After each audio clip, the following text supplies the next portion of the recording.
번호표를 뽑으시고 기다려주세요. 김하늘은 컴퓨터 화면에서 눈을 떼지 않고 말했습니다. 냄새나는 외투를 입은 중년 남자가 서 있었습니다. 헝클어진 머리, 며칠 씻지 않은 듯한 얼굴이었죠. 다른 직원들이 눈살을 찌푸렸지만 김하늘은 현재 상담 중인 민원인에게 미안하다는 표정을 지었습니다. 죄송해요. 급하신 분 먼저 도와드릴게요. 그녀는 노숙자 차림의 남자에게 미소를 보냈습니다. 상대가 누구든 상관없다는 듯이 말이죠. 윤태성 회장은 그 순간을 놓치지 않았습니다. 아들이 선택한 여자가 어떤 사람인지 확인하는 첫 번째 시험이었습니다. 사흘 전 윤태성은 넓은 집무실에서 아들의 말을 듣고 있었습니다. 30층 빌딩 꼭대기에 자리한 회장실은 서울 시내가 한눈에 내려다 보이는 곳이었습니다. 30년간 쌓아 올린 대한종합건설의 상징 같은 공간이었죠. 아버지, 저 결혼하려고 합니다. 윤태성은 서류를 검토하다가 손을 멈췄습니다. 아들 지훈이 29이 될 때까지 기다린 이유가 있었습니다. 신중한 선택을 기대했기 때문이었죠. 그래, 누구와? 김하늘이라는 사람이에요. 구청에서 일하는 공무원입니다. 윤태성의 펜이 책상 위로 떨어졌습니다. 커피잔을 내려놓으며 아들을 자세히 바라봤습니다. 귀족 학교를 나오고 해외 유학까지 마친 아들이 내린 선택치고는 예상 밖이었습니다. 공무원이라고 했나? 네, 민원봉사과에서 일해요. 정말 좋은 사람이에요. 윤태성은 창밖으로 시선을 돌렸습니다. 저 멀리 한강이 보였고 수많은 건물들이 빼곡히 들어서 있었습니다. 그 모든 것들이 자신이 이룬 성과의 일부였습니다. 그 여자에 대해 뭘 알고 있니? 착하고 성실한 사람이에요. 일도 열심히 하고 무엇보다 따뜻한 마음을 가졌어요. 재벌가의 며느리가 되기에는 신분이 맞지 않다고 생각했습니다. 하지만 성급한 판단은 위험했습니다. 기업을 운영하면서 배운 것이 있다면 모든 정보를 수집한 후 결정을 내리는 것이었습니다. 지훈아, 결혼은 신중해야 하는 일이다. 아직 시간이 있으니까 천천히 생각해봐라. 아버지, 나도 그 사람에 대해 알아봐야겠다. 우리 가족이 될 사람이니까. 지훈의 표정이 어두워졌지만 윤태성은 마음을 바꿀 생각이 없었습니다. 아들이 나간 뒤 그는 비서실장을 불렀습니다. 박진수가 들어왔습니다. 15년간 윤태성을 보좌해온 믿을 만한 인물이었습니다. 김하늘이라는 여자에 대해 조사해봐. 어떤 분입니까? 구청 민원봉사과 직원이야. 근무지, 가족사항, 학력, 평판까지 빠짐없이 철저하게. 박진수의 표정이 진지해졌습니다. 회장의 명령은 항상 정확했고 예외는 없었습니다. 어느 정도 수준까지 조사할까요? 사소한 것까지 다. 어떤 음식을 좋아하는지, 어떤 책을 읽는지, 친구들은 누구인지도. 알겠습니다. 언제까지 드릴까요? 내일 아침 일찍. 다음 날 오전 8시 박진수가 두꺼운 파일을 들고 들어왔습니다. 윤태성은 커피를 마시며 보고를 들었습니다. 김하늘, 만 26입니다. 서울시립대학교 행정학과를 우등으로 졸업했고요. 현재 강남구청 민원봉사과 주무관으로 근무한 지 3년째입니다.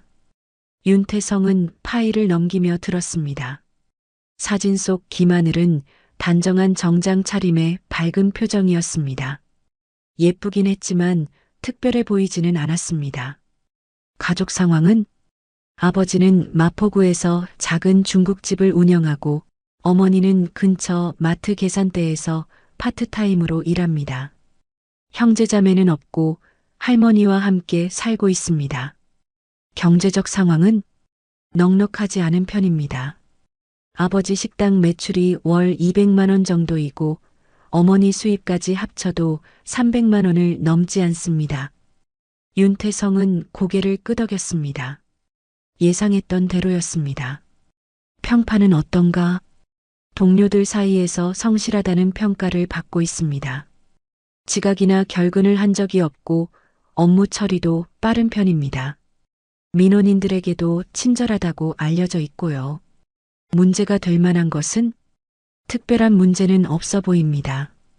다만 박진수가 잠시 멈췄습니다. 다만 뭔가 너무 선량하다는 평가가 많습니다. 때로는 규정보다 민원인의 편의를 우선시하는 경우도 있고요. 윤태성은 파일을 덮었습니다. 보고서만으로는 한계가 있었습니다. 숫자와 글자로는 사람의 진심을 알 수 없었습니다. 오늘 일정을 모두 취소해. 죄송하지만 오후에 중요한 이사회가 있습니다. 신규 사업 승인 건인데 내일로 미뤄. 더 중요한 일이 생겼어. 박진수가 당황하며 고개를 끄덕였습니다. 윤태성이 일정을 급작스럽게 바꾸는 경우는 거의 없었습니다. 윤태성은 책상 서랍에서 명함을 꺼내 바라봤습니다. 대한종합건설 회장 윤태성. 이 이름으로는 김하늘의 진짜 모습을 볼 수 없었습니다. 사람들은 권력 앞에서 다른 얼굴을 보이기 마련이었으니까요. 박 실장, 분장사 연락처 아는가? 분장사요? 영화나 드라마에서 배우들 변신시키는 사람 말이야. 박진수는 잠시 당황했지만 곧 이해했다는 표정을 지었습니다. 알아보겠습니다. 1시간 뒤 박진수가 연락처를 가져왔습니다. 김동철이라는 분입니다. 30년 경력의 전문가고 비밀 보장도 확실하다고 합니다. 연락해봐. 오전 10시 윤태성은 평소 이용하지 않는 지하 주차장으로 향했습니다. 그곳에서 기다리고 있던 중년 남자가 큰 가방을 들고 서 있었습니다. 윤 회장님이십니까? 김동철입니다. 의뢰한 대로 준비가 됐나? 네, 완전히 다른 사람으로 보이실 겁니다. 어떤 컨셉을 원하시는지요? 노숙자, 가장 초라한 모습으로. 김동철은 놀라지 않았습니다. 수많은 의뢰를 받아본 경험이 있었으니까요. 얼마나 걸리나? 1시간 반 정도면 충분합니다. 차 안에서 작업하겠습니다. 윤태성은 뒷좌석에 앉았습니다. 김동철이 가방에서 옷가지들을 꺼냈습니다. 구멍난 운동화, 얼룩진 바지, 냄새나는 낡은 외투였습니다. 먼저 옷부터 갈아입으세요. 윤태성은 평생 입어본 적 없는 옷들을 몸에 걸쳤습니다. 거울을 보니 이미 평소의 품격은 사라져 있었습니다. 다음은 얼굴 분장이었습니다. 김동철이 특수 화장품으로 피부를 거칠게 만들고 인조 수염을 붙였습니다. 머리에는 왁스를 발라 헝클어뜨렸습니다. 손톱도 더럽혀야 합니다. 세밀한 작업이 계속됐습니다. 치아에도 특수 물감을 발라 누렇게 만들었습니다. 이제 완성입니다. 거울 속에는 완전히 다른 사람이 있었습니다. 윤태성 회장이 아닌 그저 거리를 떠도는 불쌍한 남자였습니다. 목소리도 바꿔야 합니다. 조금 더 거칠게 떨리는 느낌으로 말씀하세요. 윤태성은 몇 번 연습했습니다. 평소에 당당한 목소리는 사라지고 주눅든 사람의 목소리가 나왔습니다. 오후 1시 강남구청 앞 버스 정류장이었습니다. 윤태성은 민원실이 보이는 벤치에 앉았습니다. 점심시간이라 사람들이 분주하게 오가고 있었습니다. 정장을 입은 직장인들이 지나갔습니다. 민원 업무를 보러 온 시민들도 보였습니다. 구청 직원들이 점심을 먹으러 나오기도 했습니다. 그때 익숙한 목소리가 들렸습니다. 저기 김하늘 주무관 나오신다. 지나가던 구청 직원이 동료에게 말했습니다. 윤태성은 시선을 돌렸습니다. 보고서 사진과 같은 여자가 민원실에서 나왔습니다. 키는 보통이었고 단정한 헤어스타일에 밝은 표정이었습니다. 특별해 보이지 않는 평범한 공무원이었습니다. 김하늘은 근처 분식집으로 향했습니다. 윤태성은 적당한 거리를 두고 뒤를 따랐습니다. 그녀는 1,000원짜리 김밥 한 줄을 사서 벤치에 앉아 빠르게 먹었습니다. 휴대폰이 울렸고 그녀가 전화를 받았습니다. 응, 아빠. 점심 드셨어요? 네, 저도 지금 먹고 있어요. 오늘 저녁에 갈게요. 할머니 약은 챙겨드렸어요? 가족과의 평범한 통화였습니다. 목소리에는 따뜻함이 묻어났습니다. 아, 그리고 이번 달 용돈 조금 늦어질 것 같아요. 친구 결혼식이 겹쳐서. 네, 걱정 마세요. 윤태성은 그 말을 듣고 고개를 끄덕였습니다. 집안 사정이 넉넉하지 않다는 보고서 내용이 사실이었습니다. 오후 2시 김하늘이 민원실로 돌아갔습니다. 윤태성도 뒤따라 들어갔습니다. 민원실은 생각보다 복잡했습니다. 번호표를 뽑는 사람들, 서류를 들고 기다리는 사람들, 직원들의 업무 처리 소리가 뒤섞여 있었습니다. 윤태성은 번호표를 뽑지 않고 김하늘의 창구로 다가갔습니다. 그녀는 다른 민원인과 상담 중이었습니다. 그때 시작된 것이 첫 번째 시험이었습니다. 주민등록 등본이 필요한데 어떻게 해야 하는지 모르겠어서요. 김하늘은 서류를 꺼내 펜과 함께 건넸습니다. 여기에 성함과 주민등록번호를 적어주세요. 신분증도 함께 가져오셨나요? 윤태성은 미리 준비한 가짜 신분증을 꺼냈습니다. 김동철이 함께 준비해 준 것이었습니다. 김하늘이 확인하더니 컴퓨터에 입력하기 시작했습니다. 수수료는 1,000원입니다. 잠깐만 기다리세요. 다른 직원들이 바쁘게 움직이고 있었습니다. 하지만 김하늘은 윤태성의 서류 작성을 도와주며 친절하게 설명했습니다. 다음에는 인터넷으로도 발급받으실 수 있어요. 더 편리하거든요. 혹시 컴퓨터 사용법을 모르시면 옆쪽 무료 교육도 있으니까 참고하세요. 고맙습니다. 윤태성은 서류를 받으며 김하늘을 다시 봤습니다.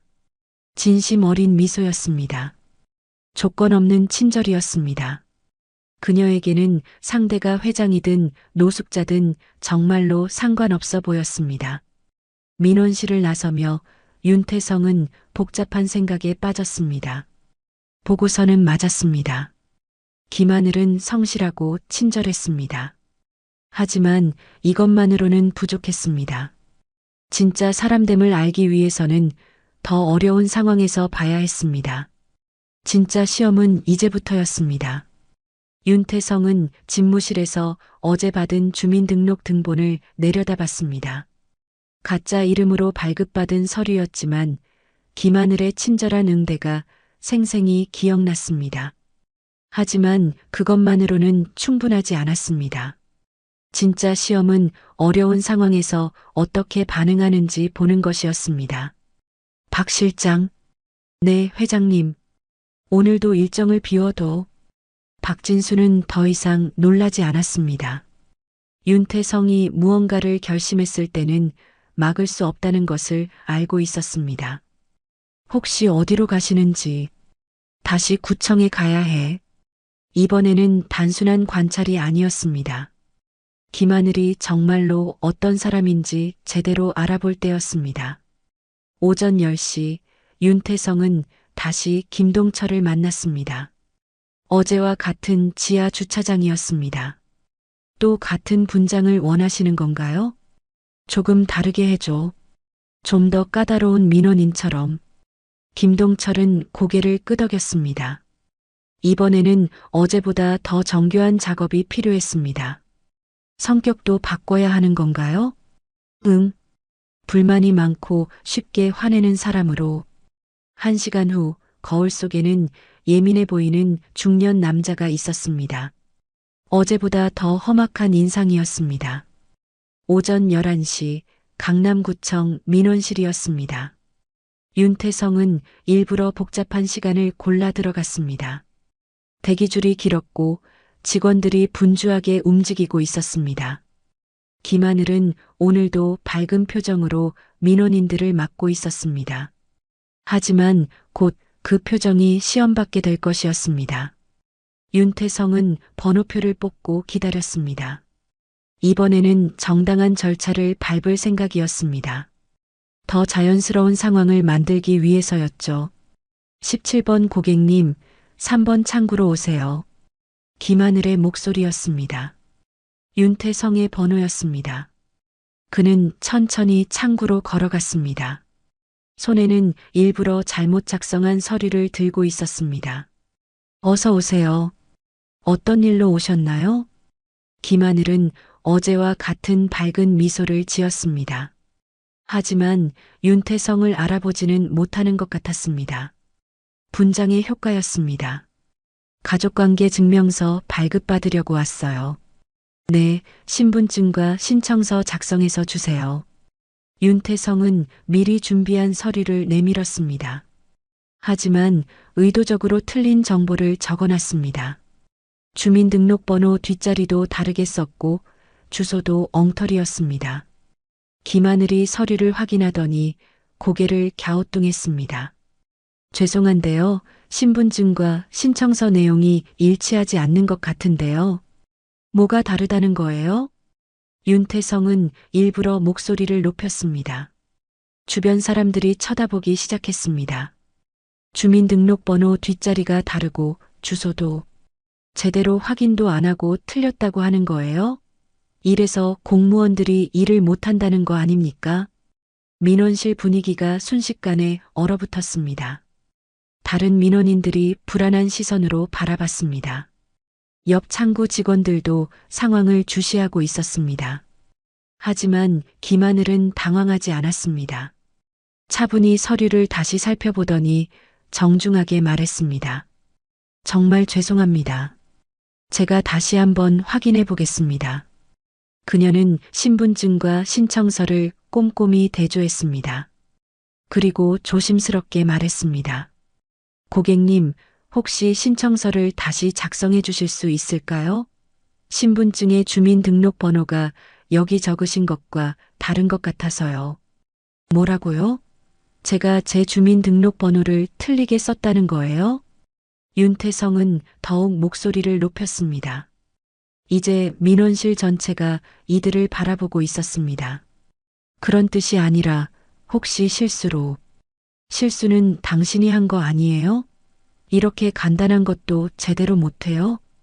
옆 창구의 중년 직원이 걱정스러운 표정으로 다가왔습니다. 하늘아, 무슨 일이야? 괜찮아요, 선배님. 제가 처리할게요. 김하늘은 동료를 제지하고 윤태성을 다시 바라봤습니다. 그 눈빛에는 여전히 성의가 담겨 있었습니다. 고객님께서 화나실 만합니다.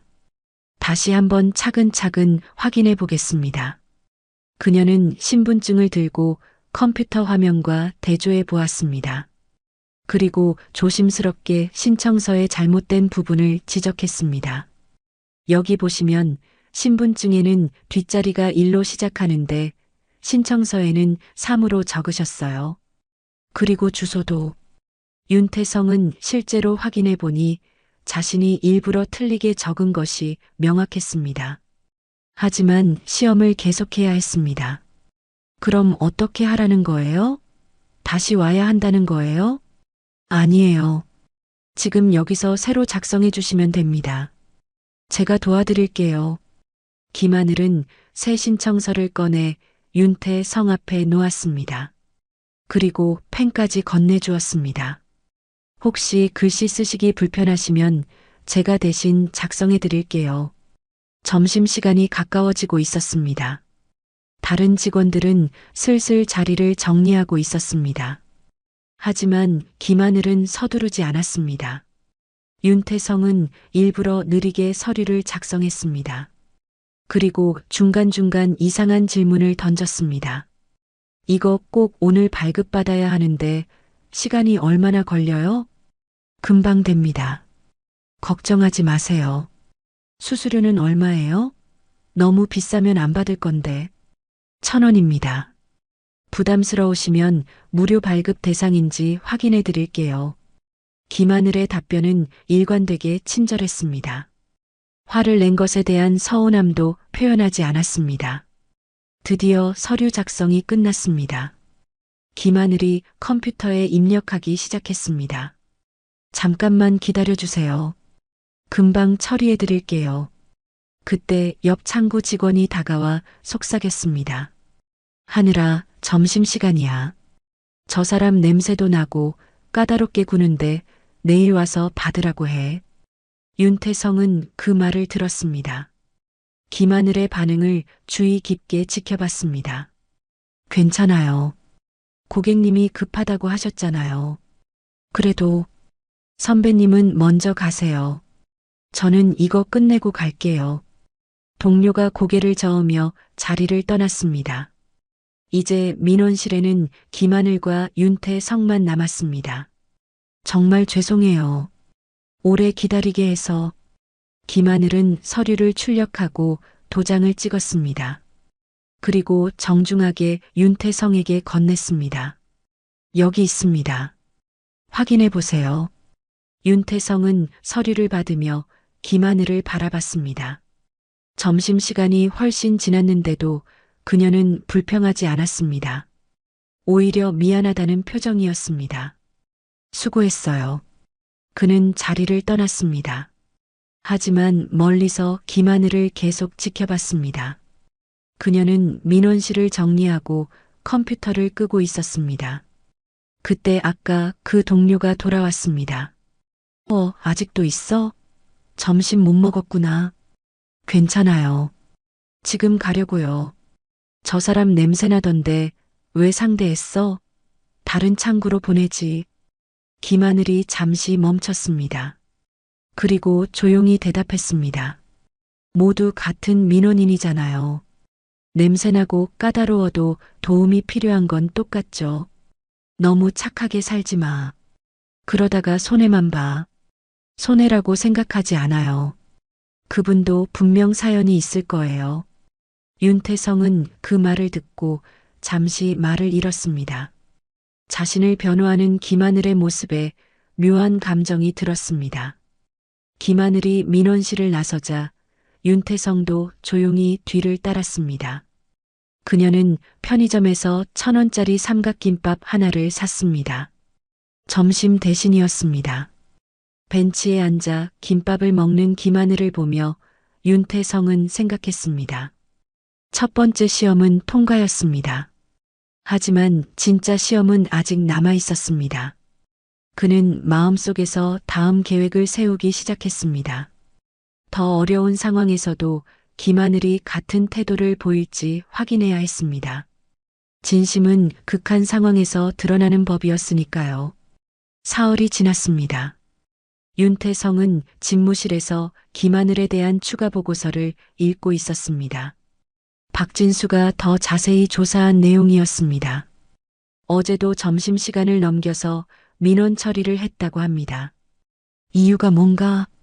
할머니가 거동이 불편한 분이 와서 직접 서류를 작성해 드렸다고 하네요. 윤태성은 고개를 끄덕였습니다. 김하늘의 패턴이 보이기 시작했습니다. 어려운 사람들에게 특별히 더 신경을 쓰는 것 같았습니다. 하지만 아직 확신할 수는 없었습니다. 진짜 마음이 그런 것인지 아니면 단순히 성격이 약해서 거절하지 못하는 것인지 알아봐야 했습니다. 오늘은 좀 더 어려운 상황을 만들어 보자. 윤태성은 책상 서랍에서 서류를 꺼냈습니다. 복잡한 사회보장 관련 신청서였습니다. 일부러 구하기 어려운 서류들을 준비했습니다. 오전 9시 윤태성은 다시 김동철을 만났습니다.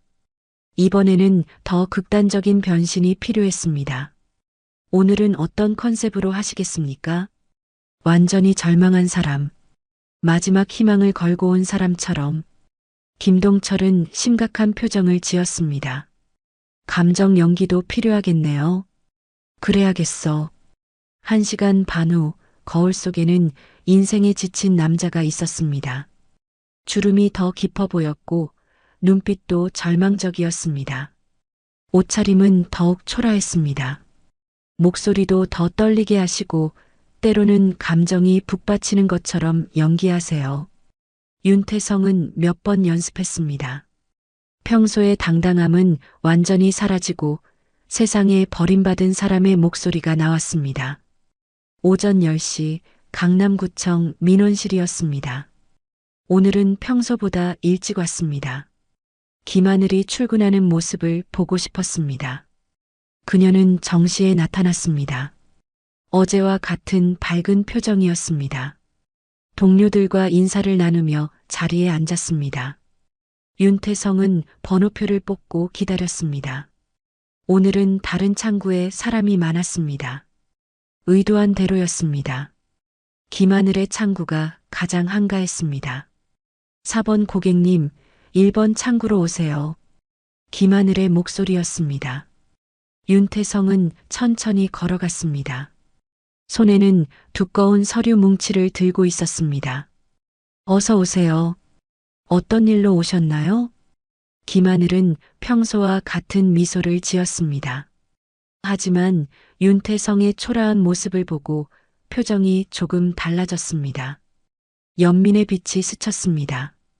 기초생활수급자 신청하러 왔습니다. 윤태성의 목소리가 떨렸습니다. 진짜 절망한 사람처럼 들렸습니다. 네, 서류 준비해 오셨나요? 네. 최대한 준비했는데. 윤태성은 서류들을 내밀었습니다. 하지만 일부러 중요한 서류들을 빼놨습니다. 소득증명서, 재산신고서, 의료비 영수증 등이 없었습니다. 김하늘이 서류를 훑어보더니 고개를 갸우뚱했습니다. 서류가 좀 부족한 것 같은데요. 뭐가 부족한가요? 소득증명서와 재산신고서가 필요해요. 그리고 의료비 관련 서류도. 윤태성의 얼굴이 절망으로 일그러졌습니다.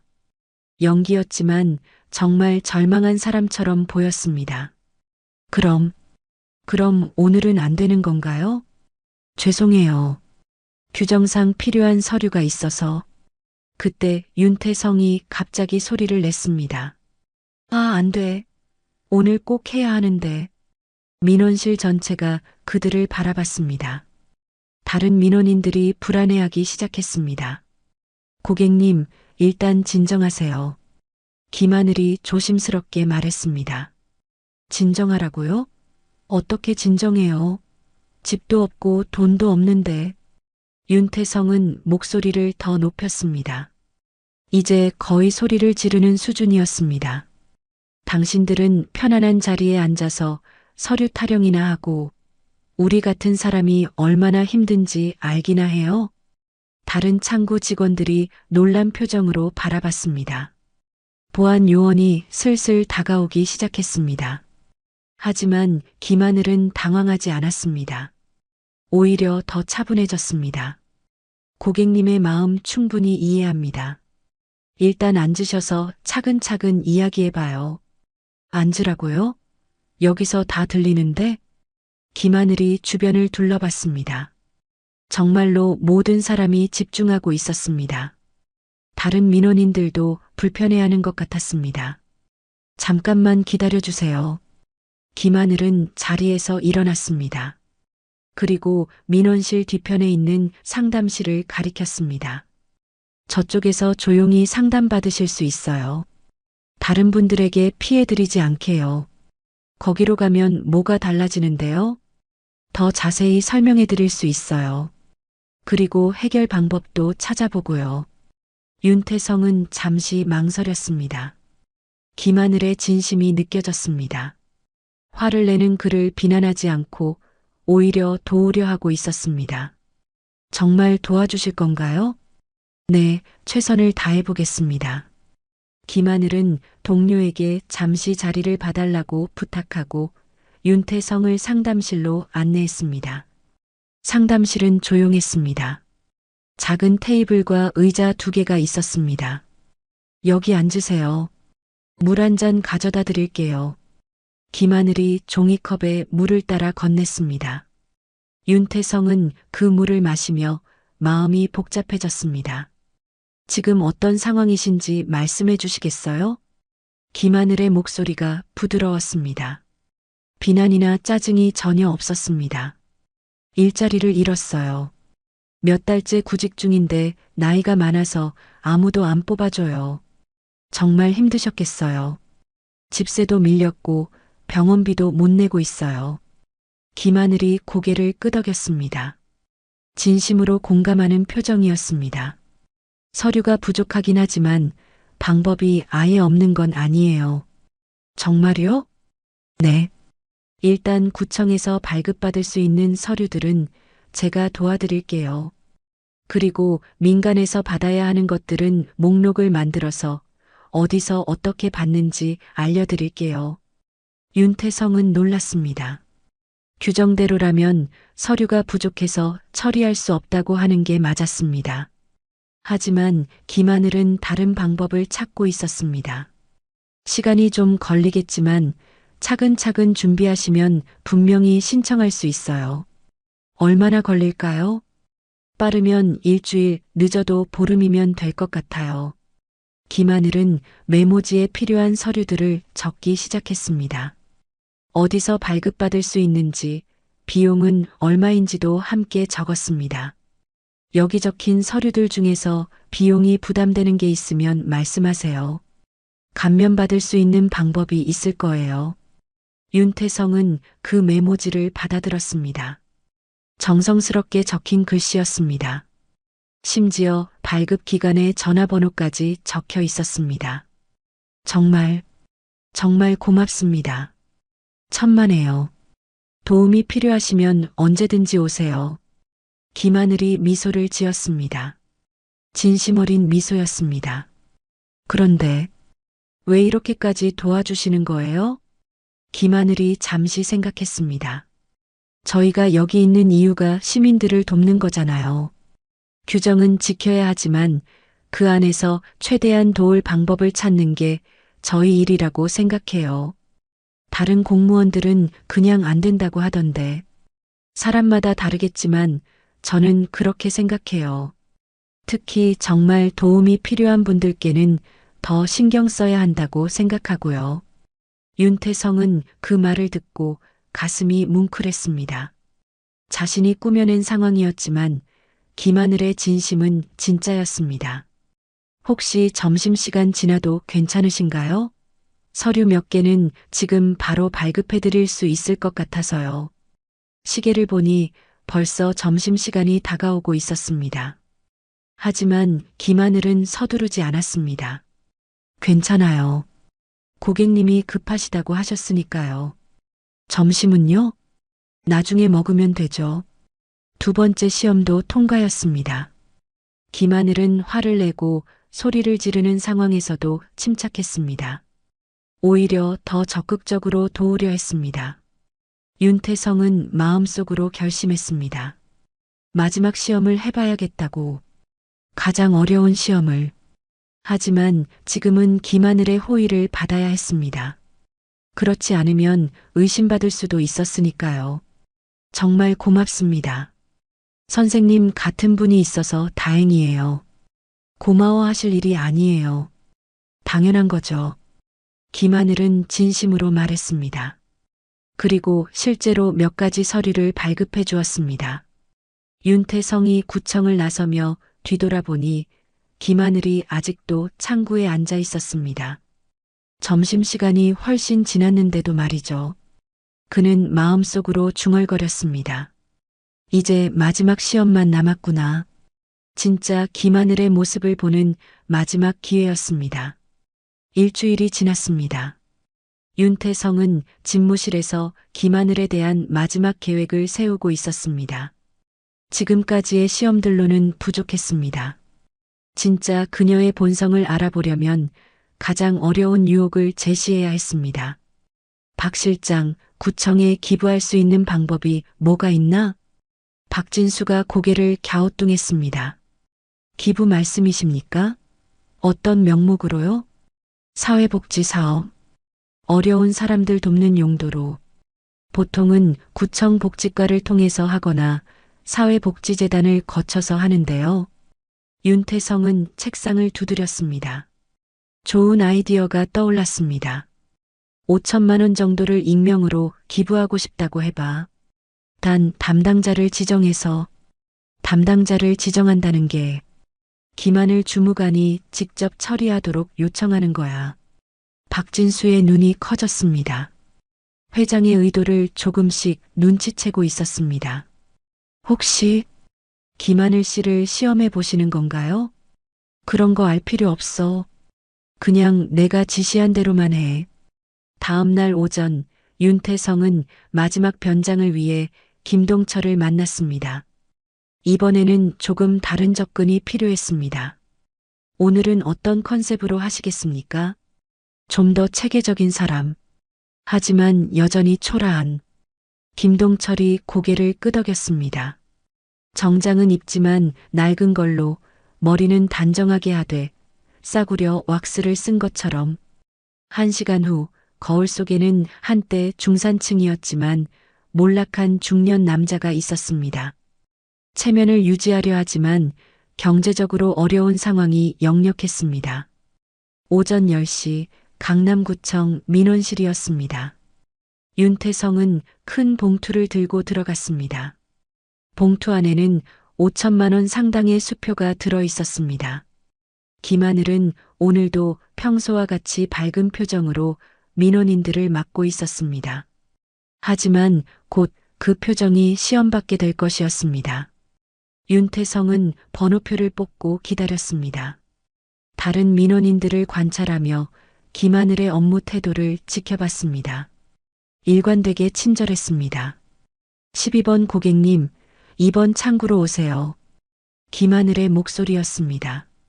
윤태성은 천천히 걸어갔습니다. 어서 오세요. 어떤 일로 오셨나요? 기부를 하고 싶어서 왔습니다. 김하늘의 표정이 조금 놀란 듯 했습니다. 민원실에서 기부 상담을 받는 경우는 흔하지 않았습니다. 기부 말씀이시죠? 어떤 용도로 하시려는 건가요? 어려운 분들을 돕고 싶어요. 기초생활수급자나 노숙인 분들. 윤태성은 조심스럽게 말했습니다. 김하늘의 반응을 주의 깊게 살폈습니다. 좋은 마음이시네요. 금액은 어느 정도 생각하고 계신가요? 5천만 원입니다. 김하늘이 깜짝 놀랐습니다. 민원실에서 들어본 적 없는 큰 금액이었습니다. 5천만 원이요? 네. 그런데 조건이 있어요. 조건이라고 하시면? 윤태성이 김하늘을 똑바로 바라봤습니다. 익명으로 하고 싶고 김하늘 주무관님이 직접 처리해 주셨으면 합니다. 김하늘의 표정이 당황스러워졌습니다. 예상하지 못한 요청이었습니다. 저를 지정해서요? 지난번에 도움을 많이 받았거든요. 믿을 만한 분이라고 생각해서요. 김하늘이 기억을 더듬었습니다. 하지만 윤태성의 분장된 얼굴은 기억나지 않는 것 같았습니다. 죄송한데 언제 도움을 드렸나요? 기초생활수급자 신청 관련해서요. 상담실에서 자세히 설명해 주셨잖아요. 그제야 김하늘이 기억하는 듯 했습니다. 아, 그때 그분이시군요. 그런데 많이 달라 보이세요. 좀 정리하고 왔어요. 덕분에 마음도 정리됐고. 김하늘이 미소를 지었습니다. 하지만 곧 진지한 표정이 됐습니다. 그런데 익명 기부는 절차상 어려울 수 있어요. 왜요? 기부금 처리에는 투명성이 중요해서요. 출처를 명확히 해야 하고 세무 처리도 해야 하고. 윤태성이 봉투를 테이블 위에 올려놓았습니다. 현금으로 하면 안 될까요? 김하늘이 봉투를 바라봤습니다. 두꺼운 봉투였습니다. 정말 5천만 원이 들어있는 것 같았습니다. 현금이라고 해도 절차는 마찬가지예요. 기부자 신상 확인은 필수거든요. 그럼 어떻게 해야 하나요? 윤태성이 실망한 표정을 지었습니다. 연기였지만 정말 아쉬워하는 것처럼 보였습니다. 김하늘이 고민에 빠졌습니다. 선의의 기부를 거절하기는 어려웠지만 규정을 어길 수도 없었습니다. 잠깐만 기다려 주세요. 상급자와 상의해 보겠습니다. 김하늘이 자리에서 일어났습니다. 그리고 복지과장을 찾아갔습니다. 윤태성은 그들의 대화를 멀리서 지켜봤습니다. 복지과장이 고개를 저으며 뭔가 설명하고 있었습니다. 김하늘의 표정이 점점 어두워졌습니다. 잠시 후 김하늘이 돌아왔습니다. 죄송합니다. 역시 익명 기부는 어렵다고 하네요. 꼭 신상을 밝혀야 하나요? 네, 그래야 해요. 그리고 저를 지정해서 처리하는 것도 규정에 어긋난다고 합니다. 윤태성이 봉투를 다시 가져왔습니다. 그럼 이 돈이 필요 없다는 건가요? 김하늘이 당황했습니다. 윤태성의 어조가 날카로워졌습니다. 물론 필요하죠. 하지만 절차를 따라야. 절차. 어려운 사람들이 당장 굶고 있는데 절차가 그렇게 중요해요? 다른 민원인들이 쳐다보기 시작했습니다. 김하늘이 조심스럽게 말했습니다. 고객님 마음은 충분히 이해하지만 저희도 규정을 지켜야 해서요. 그럼 다른 방법은 없나요? 김하늘이 잠시 생각했습니다. 사회복지재단을 통해서 하시면 어떨까요? 거기서는 익명 기부도 가능하고 재단에서 정말 제대로 쓸까요? 중간에서 빼먹지 않고 믿을 만한 재단들이 있어요. 제가 리스트를 만들어 드릴게요. 윤태성은 속으로 놀랐습니다. 김하늘은 5천만 원이라는 거액 앞에서도 원칙을 지키고 있었습니다. 개인적 이익을 챙길 수 있는 상황에서도 말이죠. 정말 규정을 어기면 안 되는 건가요? 김하늘이 진지하게 대답했습니다. 죄송해요. 규정을 어기면 모든 사람의 신뢰를 잃게 돼요. 저뿐만 아니라 구청 전체가요. 신뢰가 그렇게 중요한가요? 네, 가장 중요해요. 신뢰가 없으면 아무것도 할 수 없어요. 그때 옆 창구에서 일하던 젊은 직원이 다가왔습니다. 손에는 경제 잡지를 들고 있었습니다. 하늘아, 이 사람 좀 봐. 너랑 상담하는 저 아저씨랑 비슷하지 않아? 그 직원이 잡지를 펼쳐 보였습니다. 표지에는 윤태성의 사진이 크게 실려 있었습니다. 올해의 기업인 윤태성 회장이라는 제목이었습니다. 김하늘이 잡지를 보더니 윤태성을 바라봤습니다. 윤태성은 순간 당황했습니다. 들킬 뻔한 상황이었습니다. 정말 비슷하네요. 김하늘이 중얼거렸습니다. 그리고 다시 윤태성을 자세히 봤습니다. 혹시 윤태성이 급히 일어났습니다. 아, 시간이 늦었네요. 다음에 다시 오겠습니다. 잠깐만요. 기부권은 어떻게? 다음에 다시 상의하죠. 윤태성은 봉투를 챙기고 서둘러 자리를 떴습니다. 김하늘이 뒤에서 부르는 소리가 들렸지만 돌아보지 않았습니다. 민원실을 나서며 윤태성은 가슴이 두근거렸습니다. 들킬 뻔한 아찔한 순간이었습니다. 하지만 동시에 확신이 섰습니다. 김하늘은 5천만 원이라는 거액 앞에서도 흔들리지 않았습니다. 규정을 지키는 것이 더 중요하다고 말했습니다. 그녀의 강직함을 확인한 순간이었습니다. 뒤에서 김하늘이 동료와 이야기하는 소리가 들렸습니다. 정말 비슷했는데 설마 진짜 회장이겠어? 그런 분이 여기 왜 와? 그것도 그렇네. 윤태성은 빠른 걸음으로 구청을 빠져나왔습니다. 마지막 시험도 통과였습니다. 이제 정말 마지막 단계만 남았습니다. 김하늘과 직접 대면할 시간이었습니다. 이틀이 지났습니다. 윤태성은 집무실에서 아들 지훈의 전화를 받았습니다. 예상했던 전화였습니다. 아버지, 하늘이가 걱정하고 있어요. 뭘 걱정한다는 거냐? 아버지께서 갑자기 결혼을 반대하신다고 하셔서 이유라도 말씀해 주세요. 윤태성은 잠시 침묵했습니다. 이제 직접 대면할 시간이 왔습니다. 그 여자를 만나보고 싶다. 정말이세요? 하늘이도 아버지를 뵙고 싶어 했거든요. 오늘 저녁에 시간을 만들어 봐라. 지훈의 목소리가 밝아졌습니다. 정말 고맙습니다, 아버지. 하늘이가 얼마나 좋은 사람인지 알게 되실 거예요. 전화를 끊고 윤태성은 창밖을 바라봤습니다. 지금까지의 시험들로 김하늘의 인품은 충분히 확인했습니다. 하지만 마지막으로 직접 대면해서 확인하고 싶었습니다. 진짜 모습으로 말이죠. 저녁 7시 강남역 근처의 한 식당이었습니다. 윤태성이 먼저 도착해서 기다리고 있었습니다. 평소의 정장 차림이었습니다. 분장하지 않은 진짜 모습이었죠. 잠시 후 지훈과 김하늘이 함께 들어왔습니다. 김하늘은 단정한 원피스를 입고 있었습니다. 긴장한 기색이 역력했습니다. 아버지, 소개할게요. 김하늘이에요. 김하늘이 정중하게 인사했습니다. 안녕하세요. 김하늘입니다. 뵙게 되어 영광입니다. 윤태성은 그녀를 자세히 봤습니다. 민원실에서 본 모습과는 조금 달랐지만 분명히 같은 사람이었습니다. 앉아. 세 사람이 테이블에 앉았습니다. 지훈이 분위기를 밝게 만들려고 애썼습니다.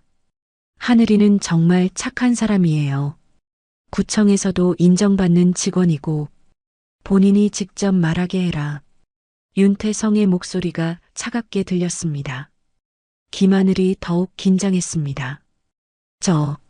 저는 구청 민원봉사과에서 일하고 있습니다. 얼마나 벌어? 갑작스러운 질문에 김하늘이 당황했습니다. 지훈이 아버지를 말리려 했지만 윤태성이 손짓으로 제지했습니다. 월급이 세후 250만 원 정도 됩니다. 그걸로 어떻게 살아? 절약해서 살고 있습니다. 윤태성이 메뉴판을 넘기며 말했습니다. 이 집 음식이 비싼 편인데 부담스럽지 않나? 괜찮습니다. 하지만 김하늘의 표정을 보니 실제로는 부담스러워 보였습니다. 메뉴 가격이 그녀의 하루 급여와 비슷했습니다. 음식이 나왔습니다. 윤태성은 의도적으로 무거운 분위기를 만들었습니다. 우리 지훈이와 언제부터 만났나? 6개월 전부터입니다. 어디서 만났어? 봉사활동에서 만났습니다. 노숙인 급식 봉사였어요. 윤태성이 고개를 끄덕였습니다. 예상했던 답이었습니다. 결혼하면 뭘 할 거야? 계속 일하고 싶습니다.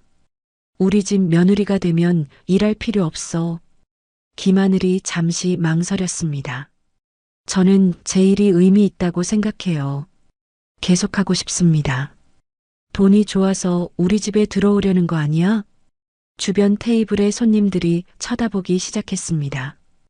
윤태성의 목소리가 다른 사람들에게도 들릴 정도였습니다. 김하늘의 얼굴이 빨개졌습니다.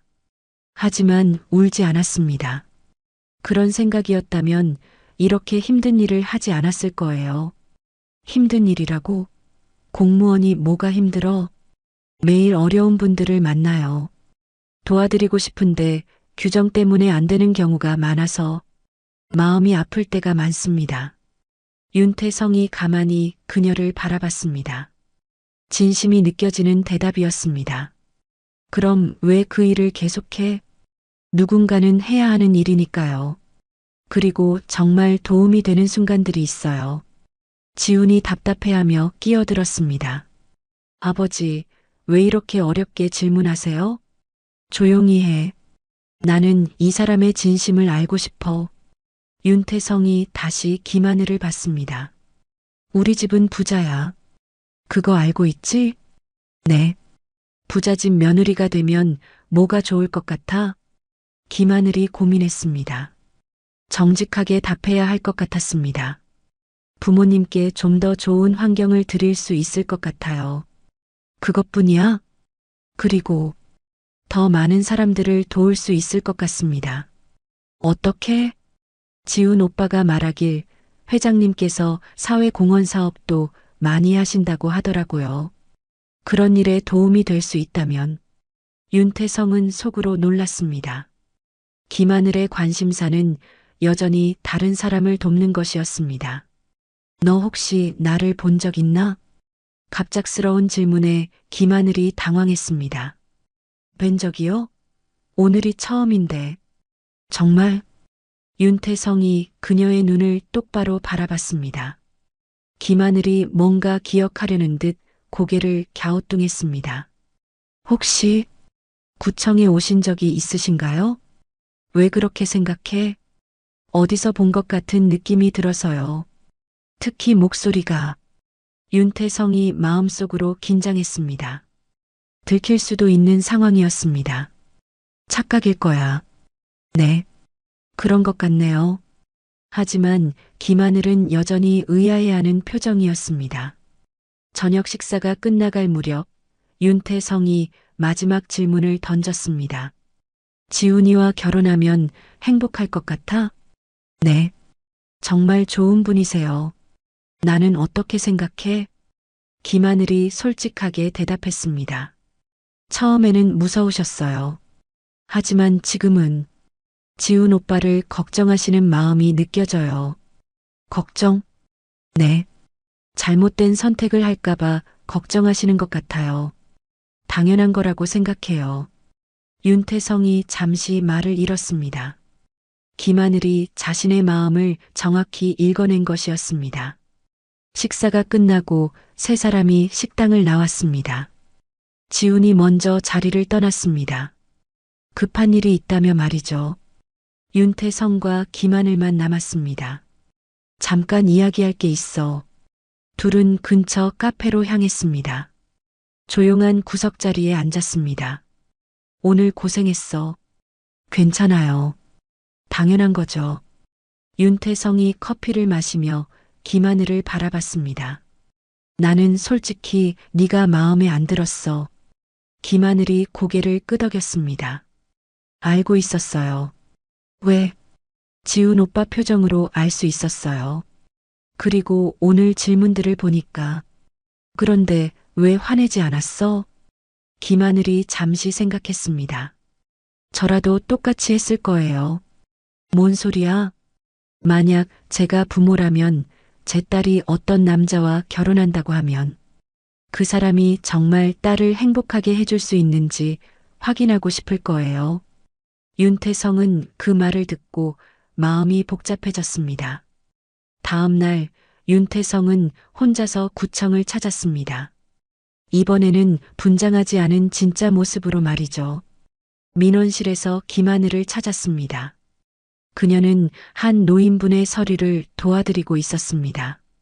이거 여기에 도장 찍으시면 돼요. 제가 대신 해드릴게요. 고맙습니다. 글씨를 몰라서 천만에요. 천천히 하세요. 퇴근 시간이 훨씬 지났는데도 김하늘은 끝까지 도와드렸습니다. 노인분이 나가신 후에야 자리를 정리했습니다. 윤태성은 그 모습을 보고 확신했습니다. 김하늘의 진심을 의심할 이유가 없었습니다. 그녀는 정말로 남을 돕는 것을 자신의 일로 생각하는 사람이었습니다. 돈이나 지위 때문이 아니라 진심으로 말이죠. 윤태성은 조용히 구청을 떠났습니다. 이제 결정을 내릴 시간이었습니다. 다음 날 아침 윤태성은 아들 지훈을 집무실로 불렀습니다. 밤새 고민한 끝에 내린 결정이었습니다. 창밖으로 서울 시내가 한눈에 보였지만 그의 시선은 책상 위 김하늘의 사진에 머물러 있었습니다. 아버지, 부르셨어요? 지훈이 들어왔습니다. 어제 저녁 식사 후 걱정이 많았던 모양인지 얼굴이 어두웠습니다. 앉아라. 윤태성은 평소보다 부드러운 목소리로 말했습니다. 지훈이 의아해하며 의자에 앉았습니다. 어제 하늘이와 이야기해봤다. 네. 아버지께서 너무 어렵게 질문하셔서 하늘이가 많이 당황했어요. 윤태성은 잠시 침묵했습니다. 그리고 조용히 말했습니다. 네가 선택한 여자가 맞다. 지훈의 눈이 커졌습니다. 예상하지 못한 말이었습니다. 정말이세요? 응. 결혼해라. 아버지, 갑자기 왜 마음이 바뀌신 거예요? 윤태성이 창밖을 바라봤습니다. 그 아이가 사람을 대하는 법을 알더구나. 사람을 대하는 법이요? 진심으로 남을 배려할 줄 아는 사람이야. 그런 사람 만나기 쉽지 않아. 지훈이 고개를 끄덕였습니다. 아버지가 김하늘의 진가를 알아본 것 같아 기뻤습니다. 고맙습니다, 아버지. 그런데 조건이 하나 있어. 지훈이 긴장했습니다. 무슨 조건이요? 김하늘 씨를 직접 만나서 이야기하고 싶어. 어제처럼 말고 제대로. 무슨 이야기요? 윤태성이 의미심장한 미소를 지었습니다. 그건 나와 그 아이가 할 이야기야. 오후 3시 강남구청 근처의 조용한 카페였습니다. 윤태성이 먼저 와서 기다리고 있었습니다. 창가 자리에 앉아 구청 건물을 바라보고 있었습니다. 잠시 후 김하늘이 들어왔습니다. 어제보다는 편안해 보였지만 여전히 긴장한 기색이었습니다. 죄송해요. 늦었나요? 아니야. 앉아. 김하늘이 맞은편에 앉았습니다. 윤태성이 커피를 주문했습니다. 오늘은 어제처럼 어려운 질문 안 할 거야. 김하늘이 조금 안도하는 표정을 지었습니다. 사실 할 이야기가 있어서 불렀어. 네. 윤태성이 잠시 망설였습니다. 그리고 천천히 입을 열었습니다. 나 사실 너를 미리 알고 있었어. 김하늘이 고개를 갸우뚱했습니다. 알고 계셨다고요? 지훈이가 결혼 이야기를 꺼낸 다음에 너에 대해 조사했거든. 조사요? 윤태성이 고개를 끄덕였습니다. 어떤 사람인지, 어떤 가정에서 자랐는지, 일은 어떻게 하는지 다 알아봤어. 김하늘의 표정이 조금 어두워졌습니다. 그런데 보고서만으로는 알 수 없는 게 있더라고. 뭐요? 진심이지.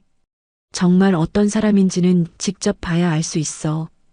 윤태성이 김하늘을 똑바로 바라봤습니다. 그래서 직접 확인해 봤어. 어떻게요? 윤태성이 깊은 숨을 쉬었습니다. 이제 진실을 말할 때였습니다. 변장하고 구청에 갔었어. 민원인으로. 김하늘이 깜짝 놀랐습니다. 민원인으로요? 응. 3번 갔었어. 매번 다른 모습으로. 김하늘이 기억을 더듬기 시작했습니다. 혹시 주민등록 등본 발급받으러 오신 분? 맞아. 그리고 기초생활수급자 신청하러 오신 분도? 그것도 맞고. 김하늘의 얼굴이 점점 놀란 표정으로 변했습니다. 5천만 원 기부하시려던 분도 회장님이셨어요? 다 나였어. 김하늘이 잠시 말을 잃었습니다. 충격적인 사실이었습니다. 왜 그런 일을 하신 거예요? 윤태성이 조심스럽게 대답했습니다. 우리 집 며느리가 될 사람이 정말 어떤 사람인지 알고 싶었어. 가면을 쓰지 않은 진짜 모습을 말이야. 그럼 저를 시험하신 거였군요. 미안해. 하지만 다른 방법이 없었어. 김하늘이 고개를 숙였습니다. 복잡한 감정이 얼굴에 드러났습니다. 화났지? 김하늘이 고개를 들었습니다. 그런데 화난 표정이 아니었습니다. 아니에요. 정말? 네. 사실 이해가 돼요. 윤태성이 놀랐습니다. 이해가 된다고? 만약 제가 부모라면 똑같이 했을 것 같아요. 너는 정말. 윤태성이 말을 잇지 못했습니다. 김하늘의 이해심에 감동받았습니다. 그런데 결과는 어떠셨어요? 뭐가? 시험 결과요. 윤태성이 미소를 지었습니다. 처음으로 보이는 진심 어린 미소였습니다. 합격이야. 만점으로. 김하늘도 미소를 지었습니다. 다행이에요. 특히 마지막에 5천만 원 기부건에서 감동받았어. 어떤 면에서요? 너는 그 큰 돈 앞에서도 흔들리지 않았어. 규정을 지키는 게 더 중요하다고 했지. 김하늘이 고개를 끄덕였습니다. 당연한 거죠. 신뢰가 없으면 아무것도 할 수 없어요. 그 말이 맞아. 그래서 너를 믿기로 했어. 윤태성이 가방에서 서류 봉투를 꺼냈습니다. 이게 뭐예요? 사회복지재단 운영 자문 제안서야. 김하늘이 서류를 펼쳐봤습니다. 복잡한 내용이었지만 요약하면 재단 운영에 참여해달라는 제안이었습니다. 저한테 이런 걸 맡기시는 거예요? 네가 민원실에서 보여준 모습을 봤어. 정말 필요한 사람들을 찾아서 도울 줄 아는 사람이더라고. 하지만 저는 경험이 없어요. 경험은 쌓으면 되는 거야. 중요한 건 마음이지. 김하늘이 진지하게 서류를 읽어봤습니다. 제가 정말 도움이 될 수 있을까요? 물론이지. 너 같은 사람이 필요해. 김하늘이 고민했습니다.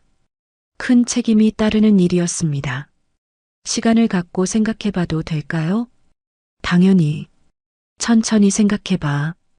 두 사람이 커피를 마시며 이야기를 계속했습니다. 이번에는 편안한 분위기였습니다. 그런데 정말 신기해요. 뭐가? 회장님께서 직접 민원실에 오셔서 저랑 대화하셨던 거 어땠어? 내 연기 실력이? 김하늘이 웃었습니다. 처음에는 전혀 몰랐어요. 그런데 목소리가 조금 익숙하다는 생각은 들었거든요. 들킬 뻔했구나. 네. 특히 마지막에 경제 잡지 나왔을 때는 정말 놀랐어요.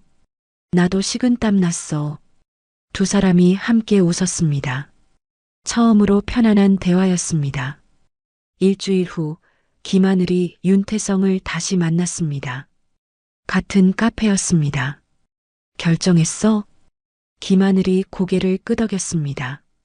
제가 도울 수 있다면 영광이에요. 정말? 네. 정말 의미 있는 일이라고 생각해요. 윤태성이 만족스러운 표정을 지었습니다. 고마워. 좋은 선택이야. 회장님께서 믿어주셔서 고마워요. 두 사람이 악수했습니다. 새로운 관계의 시작이었습니다. 그날 오후 윤태성은 회사 임직원들을 회의실에 모았습니다. 여러분에게 소개할 사람이 있어요. 직원들이 궁금해했습니다. 강남구청 김하늘 주무관입니다. 앞으로 우리 재단 운영에 자문을 해주실 분이에요. 박수가 터져 나왔습니다. 김 주무관의 근무 태도를 본받으시기 바랍니다.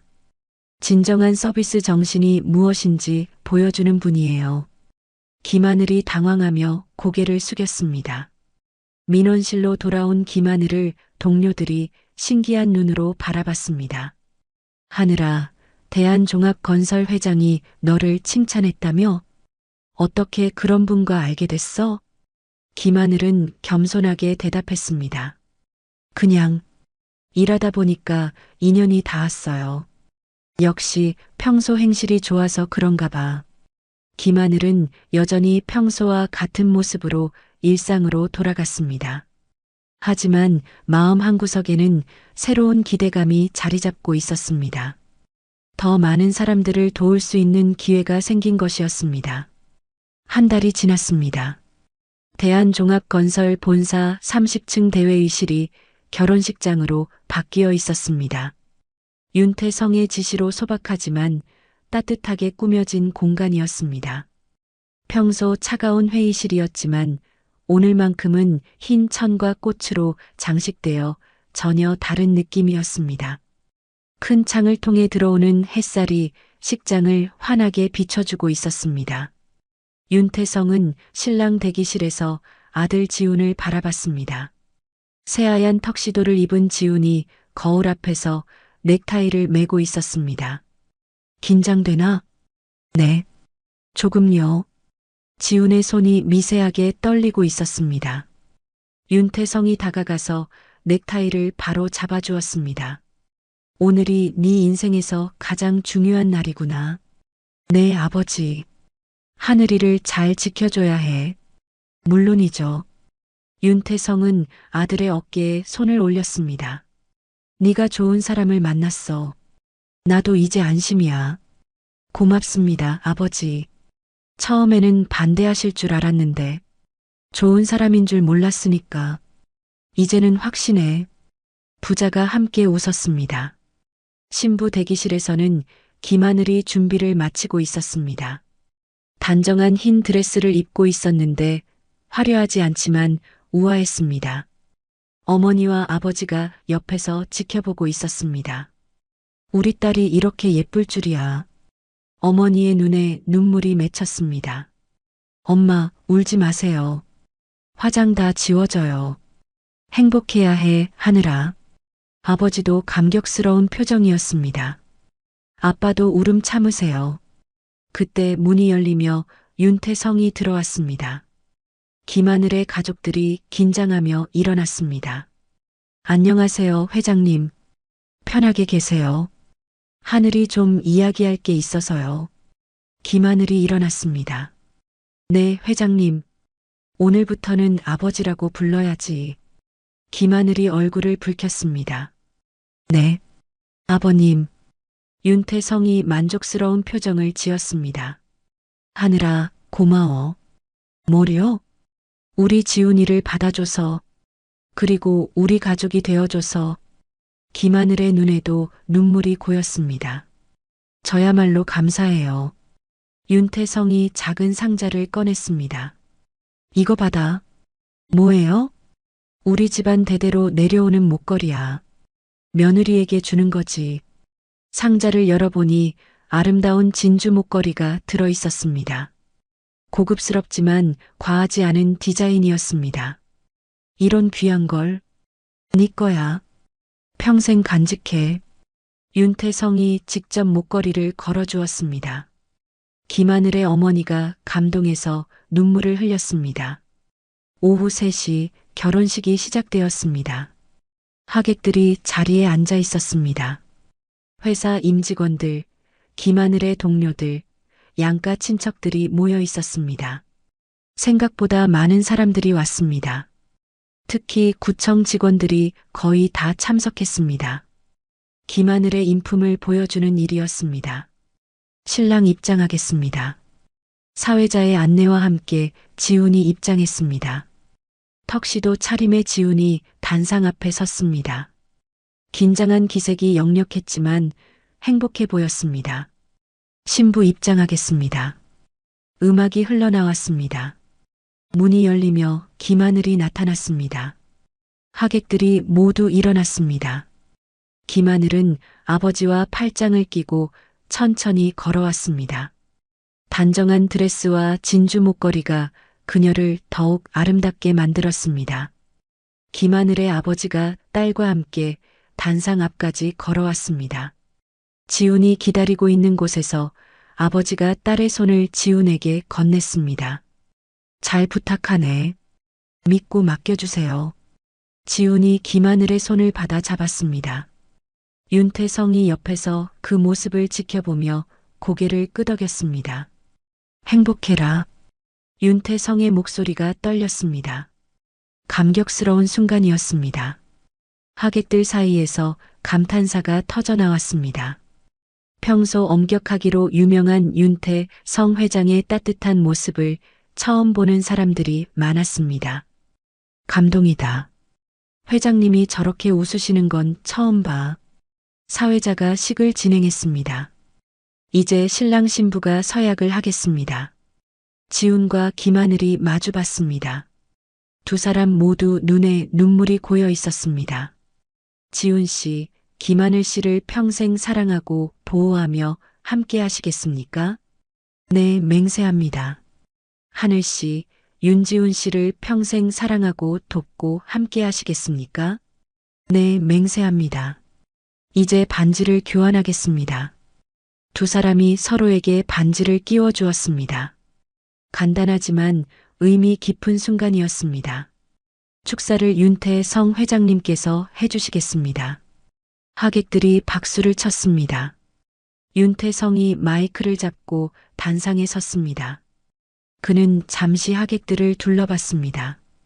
그리고 천천히 입을 열었습니다. 오늘 이 자리에 와주신 모든 분들께 감사드립니다. 윤태성의 목소리가 울렸습니다. 저는 오늘 아들의 결혼식에서 많은 것을 깨달았습니다. 하객들이 집중해서 들었습니다. 사람의 가치는 가진 돈으로 결정되는 게 아니라는 것을 말입니다. 김하늘이 고개를 들어 윤태성을 바라봤습니다. 진정한 부자는 돈을 많이 가진 사람이 아니라 마음이 넉넉한 사람입니다. 박수가 터져 나왔습니다. 김하늘 양은 그런 사람입니다. 남을 진심으로 도울 줄 아는 사람이죠. 김하늘의 눈에 눈물이 고였습니다. 앞으로 우리 가족은 하늘이처럼 살아가려고 합니다. 진심으로 남을 배려하고 도움이 필요한 사람들을 외면하지 않는 그런 가족 말입니다. 하객들이 감동받아 눈물을 닦았습니다. 윤태성이 봉투를 꺼냈습니다. 오늘 신랑 신부에게 특별한 선물을 준비했습니다. 모든 사람이 궁금해했습니다. 김하늘 양의 이름으로 만든 사회복지재단 기부증서입니다. 하객들이 놀랐습니다. 이 재단을 통해 정말 도움이 필요한 분들을 찾아 도울 예정입니다. 하늘이가 평소 하던 일을 더 크게 하는 거죠. 김하늘이 감격해서 울기 시작했습니다. 지훈도 아버지의 마음에 감동받았습니다. 하늘아, 고마워.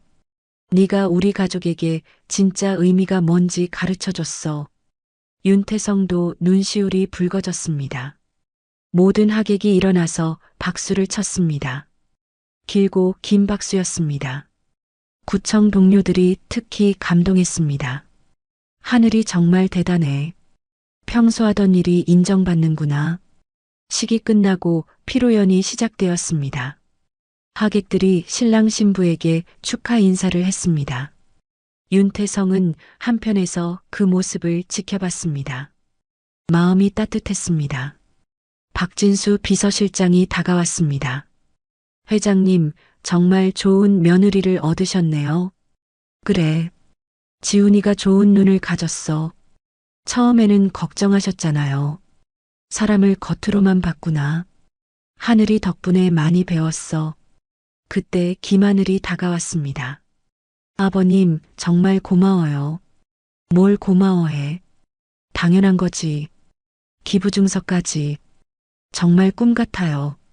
네가 평소 하던 일이잖아. 이제 더 크게 할 수 있게 도와주는 거야.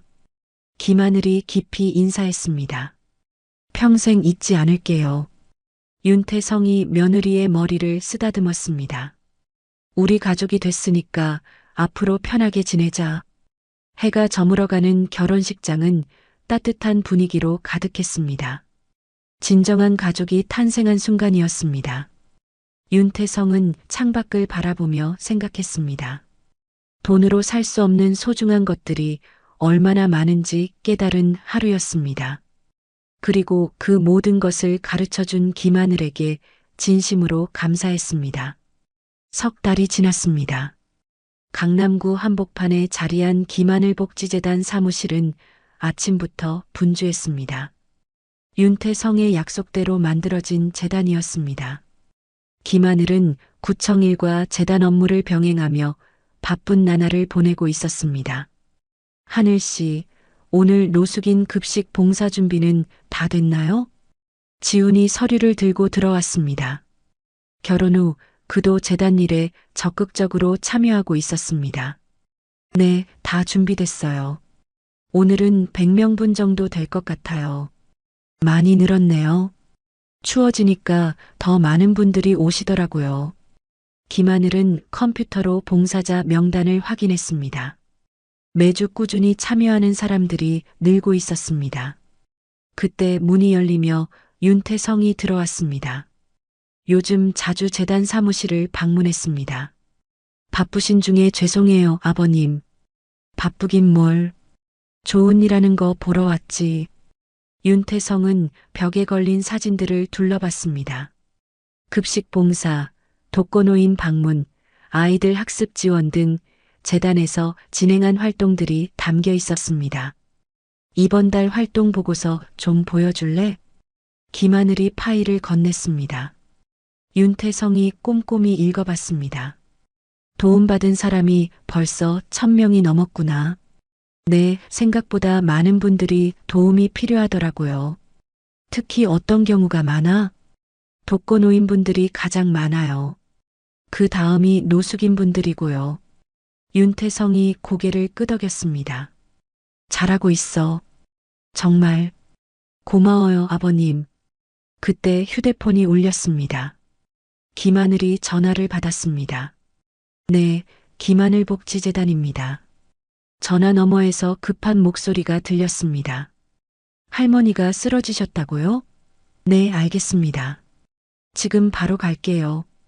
김하늘이 재빨리 가방을 챙겼습니다. 응급 상황이에요. 독거노인분이 쓰러지셨대요. 같이 가자. 지훈도 따라 나섰습니다. 윤태성은 그 모습을 보며 미소를 지었습니다. 부부가 함께 남을 돕는 모습이 아름다웠습니다. 오후 3시 윤태성은 혼자서 급식 봉사 현장을 찾았습니다. 서울역 근처의 임시 급식소였습니다. 김하늘과 지훈이 봉사자들과 함께 음식을 나누어 주고 있었습니다. 따뜻하게 드세요. 김하늘이 밥그릇을 건네며 말했습니다. 받는 사람도 고맙다며 인사했습니다.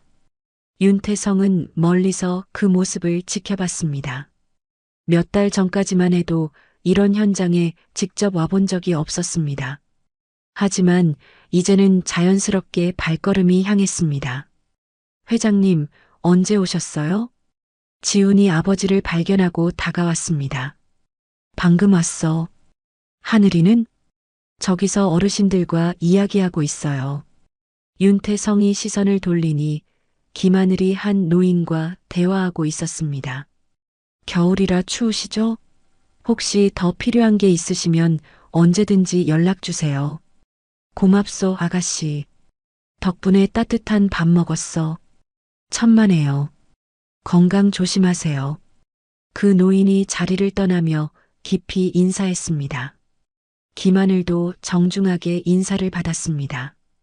윤태성은 그 장면을 보며 마음이 뭉클했습니다. 진심으로 남을 대하는 김하늘의 모습이 변하지 않았습니다. 봉사가 끝나고 세 사람이 함께 카페에 앉았습니다. 오늘도 수고했어. 윤태성이 커피를 마시며 말했습니다. 저희가 좋아서 하는 일인걸요. 김하늘이 미소를 지었습니다. 그런데 하늘아, 궁금한 게 있어. 뭐예요? 이 일이 힘들지 않나? 매일 어려운 사람들만 보는데. 김하늘이 잠시 생각했습니다. 가끔은 마음이 아프죠. 도와드리고 싶은데 한계가 있을 때. 그럼에도 계속하는 이유는 그분들의 미소 때문이에요. 작은 도움이라도 받으시면 정말 기뻐하세요. 그 모습을 보면 보람을 느껴요. 윤태성이 고개를 끄덕였습니다. 너 덕분에 내 인생도 달라졌어. 어떤 면에서요? 예전에는 돈만 중요하다고 생각했거든. 그런데 지금은 사람이 더 중요하다는 걸 알겠어. 김하늘과 지훈이 함께 미소를 지었습니다. 그때 한 기자가 다가왔습니다. 윤태성을 알아본 모양이었습니다. 혹시 윤태성 회장님이신가요? 네. 저는 사회부 기자인데요. 인터뷰 한 말씀 부탁드려도 될까요? 윤태성이 김하늘과 지훈을 바라봤습니다. 뭐 때문에요? 최근 사회공헌 활동을 많이 하신다고 들었는데 특별한 계기가 있으셨나요? 윤태성이 잠시 망설였습니다. 그리고 김하늘을 바라보며 대답했습니다. 진짜 부자는 돈을 가진 사람이 아니라 마음이 넉넉한 사람이라는 걸 배웠습니다. 누구에게 배우신 건가요? 제 며느리에게요. 기자가 김하늘을 바라봤습니다. 어떤 분이신지. 김하늘 복지재단 대표입니다. 정말 훌륭한 사람이에요. 김하늘이 얼굴을 붉혔습니다. 과찬이에요, 아버님. 기자가 더 질문하려 했지만 윤태성이 손을 저었습니다. 오늘은 이만할게요. 가족끼리 시간을 보내려고 해서. 기자가 아쉬워하며 돌아갔습니다. 저녁이 되었습니다. 세 사람은 김하늘의 부모님 집을 방문했습니다. 작은 아파트였지만 따뜻한 분위기였습니다. 어서 오세요, 회장님. 김하늘의 어머니가 반갑게 맞았습니다. 편하게 불러주세요. 그래도 어떻게 그럴 수가. 윤태성이 웃으며 말했습니다. 이제 한 가족이잖아요.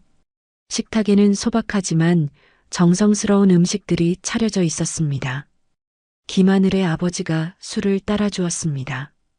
회장님 덕분에 우리 딸이 좋은 일 많이 하고 있어요. 제가 배운 게 더 많습니다. 뭘 배우셨다는 거예요? 윤태성이 김하늘을 바라봤습니다. 진짜 가치가 뭔지 배웠어요. 돈으로 살 수 없는 것들이 얼마나 소중한지. 김하늘의 할머니가 옆에서 고개를 끄덕였습니다. 우리 하늘이가 어릴 때부터 남도 오는 걸 좋아했어요. 어떤 면에서요? 길 잃은 강아지 데려오고 할머니들 짐 들어드리고 그런 아이였어요. 윤태성이 고개를 끄덕였습니다. 어릴 때부터 그런 성격이었구나 싶었습니다. 그런 마음이 지금까지 이어진 거네요. 네, 변한 게 없어요. 식사를 마치고 세 사람이 집으로 돌아왔습니다. 윤태성의 집 거실에서 차를 마시며 이야기를 나누었습니다. 아버님, 오늘 기자가 물어본 질문 기억나세요? 김하늘이 조심스럽게 물었습니다. 응. 정말 저 때문에 변하신 건가요? 윤태성이 잠시 생각했습니다. 그래. 네가 사람을 대하는 방식을 보고 깨달았어. 뭐요? 진짜 행복은 나누는 데서 온다는 것을. 혼자 가지고 있으면 의미가 없더라고. 지훈이 아버지를 바라봤습니다. 아버지가 많이 달라지셨어요. 어떻게? 예전에는 일만 하셨는데 지금은 사람들과 시간을 보내시잖아요. 윤태성이 웃었습니다. 나도 모르게 그렇게 됐네. 김하늘이 따뜻한 표정으로 말했습니다. 가족이라는 게 이런 거군요. 뭔 소리야? 서로 좋은 영향을 주고받는 거요. 아버님께서 저에게 많은 기회를 주셨고 저도 아버님께 뭔가 드릴 수 있어서 기뻐요. 윤태성의 눈시울이 붉어졌습니다. 고마워, 하늘아. 정말, 저야말로 고마워요. 밤이 깊어갔습니다. 하지만 거실은 여전히 따뜻한 대화로 가득했습니다. 윤태성은 마음속으로 생각했습니다. 이게 진짜 부자의 삶이구나. 돈으로는 살 수 없는 소중한 것들이 이렇게 많았습니다. 가족의 사랑, 진실한 관계, 남을 돕는 기쁨. 김하늘 덕분에 인생의 진짜 의미를 찾은 것 같았습니다. 창밖으로 별이 반짝이고 있었습니다.